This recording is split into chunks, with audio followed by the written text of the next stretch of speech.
Continuing our discussion on men's health, we learned earlier that there might be a link between sexual health and overall health. So the question is, what is the real link between sexual dysfunctions and heart disease, diabetes, and other men's health issues? Dr. Fish. Well, you know, it's interesting because there's a heart hormone connection. And as we say, erectile dysfunction, problem with sexuality, is a barometer to men's health. What's amazing is that if a man has erectile dysfunction, it could precede a medical problem by 2 to 8 years, which is quite impressive. Let me ask you this question. So you're telling me that if a middle-aged man comes to you with erectile dysfunction and at the same time he did not have heart disease, this could be a predictor of future heart disease? Absolutely. It's a risk factor for heart disease. So it's important to know. And the bottom line is a lot of this revolves around testosterone.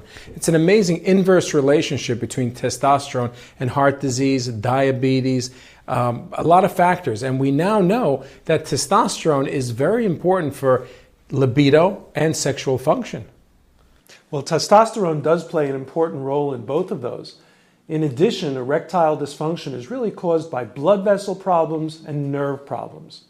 So as a man is developing those symptoms or risk factors for cardiovascular disease and having resultant nerve problems and vascular problems, that's what really causes the erectile dysfunction.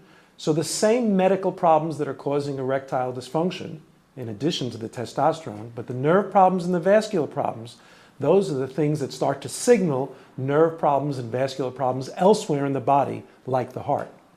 Well, you know what I find fascinating? Is that you can tell in the street the people that have erectile dysfunction and heart disease. These are the people that have big bellies. The bigger the belly, the lower the testosterone, the higher the chance for diabetes and high blood pressure. So what is the link? Why do men who have what we call abdominal obesity in our medical language, or fat in the belly, why do they have more risk of having low testosterone? Oh, it's very simple. Testosterone is broken down in the fat cells of the body, except it's accelerated in the fat cells of the belly. It's called aromatization. So testosterone is broken down to estrogen. So if you're overweight, you have that big belly, if you can't see your waist, you are at high risk of having low testosterone, erectile dysfunction, and guess what? Diabetes, high blood pressure, and cardiovascular disease. In addition, a man who is obese is more likely to have what we call the metabolic syndrome. What is the metabolic syndrome? The metabolic syndrome is a combination of, or a constellation of symptoms that include abdominal or truncal obesity. It includes elevated triglycerides or fats, high blood pressure, and sort of insulin resistance or the initial development of diabetes. It's a bouquet of a number of diseases or conditions. Is that what the metabolic syndrome is? The metabolic syndrome is a combination of risk factors for cardiovascular disease. And as Dr. Fish has already mentioned, we know that men who have low testosterone are more likely to develop this constellation called metabolic syndrome. Well, this reminds me of a question that was submitted on our website, www.drridwan.com, and the question came from Alexandra in Russia.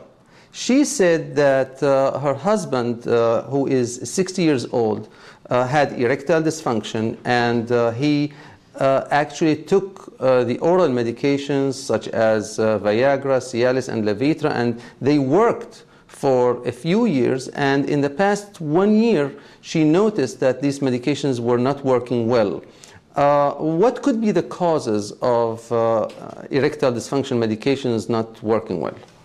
Well, it's pretty straightforward many times. You know, it happens all the time that these medications, the oral medications, don't work well. And they don't work well if you have a low testosterone. If you have a low testosterone, you're really kind of sluggish, not into it, the libido is down. Guess what? Those oral medications are not going to work well. So you really have to increase your testosterone to make those oral medications work better. Also, as men age, they develop more nerve disorders and more vascular disorders. Their hypertension or high blood pressure gets worse, their cholesterol or fat gets worse, and that causes more blockage of blood vessels, and therefore the erectile problem or erection problems get worse, and the medications don't work as well. Thank you very much, and many thanks to you for submitting questions on our website, www.drridwan.com. And we just heard about the significant link between sexual dysfunctions and overall men's health, including cardiovascular disease and diabetes. Stay with us for more on men's health.